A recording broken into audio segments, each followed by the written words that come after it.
A very pleasant good evening to you, the What It Takes Radio Company, and the podcast, Interesting Ideas. And tonight, the celebrating is done, and it's time for one of my favorite times of the season. That is Christmas Day Eve. Hello, my friends. This is Stan Houston on one of my favorite periods of time in the entire Christmas season in many ways, and that is Christmas Day Eve. That's right. After all of the celebrations and all of the programs and somewhat partying and things, good times, at the end of the Christmas day, things can grow quiet, and you can sit and think. And as I stepped into the studio, I had some Christmas music going on, and it's low key and relaxing and comforting. And then I also remember that when I just opened up my email to check if there were any emails this morning that I had to deal with, I was flooded with all kinds of emails from all kinds of other people, which just kind of, no, I didn't want to do that. So this is for you if you care to spend some time. This is the Christmas Eve day. Part of what I do is just simply think and pray and hopefully have a sense of gratitude for all the things that brought the season and the day together. And of course, thinking about the year ahead of us, 24. 24 is going to be a challenging year in so many ways. And again, will there be peace on earth, goodwill to men? Probably not, not yet. But there can be perhaps in our own lives a deeper sense of peace and goodwill if we seek that to be a part of who we are and what we will be. So there's no pitch today, just my name, Stan Houston. And but what I do want to say is I really enjoyed one of the lessons that I did get this past week. And Dr. Timothy Tennant from Asbury Seminary wrote a note, and it was simply a story about blessings.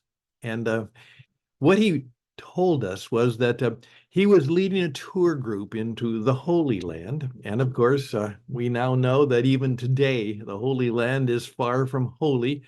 And in fact, many of the Christmas celebrations were canceled and postponed because of the uh, terrorism and the war and the uncertainty and certainly the unsafety of many of that part of the world. But he told the story that he was leading a small group. And part of what he did is when they were at the pool of Bethsaida, which is a historic pool mentioned in the Hebrew and Christian scriptures, that he simply asked people who were in the group if they wanted to come forward and he would give them a blessing. And there were a number of people. But he said all of a sudden, as he was doing that, and he's a clergyman, and it was obvious that he had some capacity or credentials in that area, is that all of a sudden, other people, thinking it to be maybe a public event, started coming forward. And to his surprise, people he didn't know, people who didn't even speak English, but knew what was happening. And they all came forward, one by one and many by many, because they were seeking a blessing. And I am told also that that is part of what many times even the clergy of the Roman Catholic Church are told, since they oftentimes dress distinctly, is that if anyone ever comes up to them in their, in the airport or wherever they are and asks for a blessing, of course, that's what you do. And I said, you know what? That would be a good thing for all of us to think about. That we just go about and we're always there to pronounce a blessing.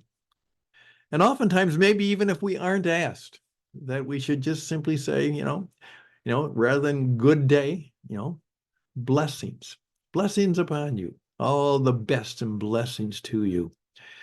And we'll then let the great blesser the one responsible for the fact that we even have the capacity and the capability to share blessings, to decide just what the form of that blessing might be.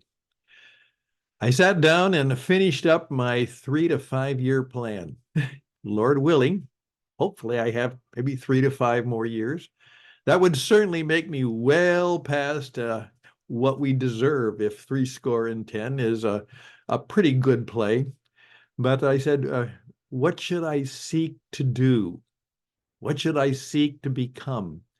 More importantly, who should I seek to serve? And most importantly, how can I make Jesus smile by the life I live and the people I do serve? So I simply share that little thought with you on this Christmas Day Eve, in perhaps your calmness, in maybe your little bit of tiredness. One of the things I loved about the European custom when we were in Europe is oftentimes they have what is called the second day of Christmas. And that is where you have another day, but without any of the commotion that goes on, and you just simply enjoy the day off and the remembrance, and maybe go out with the family and do something special. And so if you are fortunate enough to have a second day, I trust that that will be some real place of space and peace for you that will equip you in some very vital way for having this year. We say it every year, but this year it's going to be different. It really is going to be different. We are going to be different, and because of that, things will be different. And perhaps we will be the focus of many people's receiving a blessing. No, best and blessings to you. Thank you for your time. And again, may 24 be the year of a real encore of good things that will come your way. Take care. We'll be back until next time on Interesting Ideas. Bye for now.